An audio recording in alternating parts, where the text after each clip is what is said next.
तुझ्या वार भावार कणा मराठीचा तू कैवारी जी,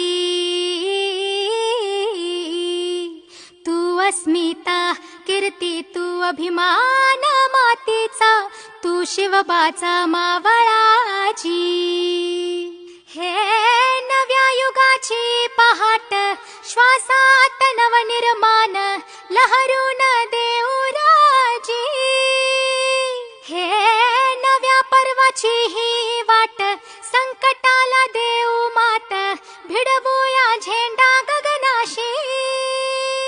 मोठी लढाई रा लढू मातीसाठी र गड्या, मनगटाचं जोर लावून. दाटला जरी अंधार एकजूट होऊ आज, दिवा तेऊ तेज लावून.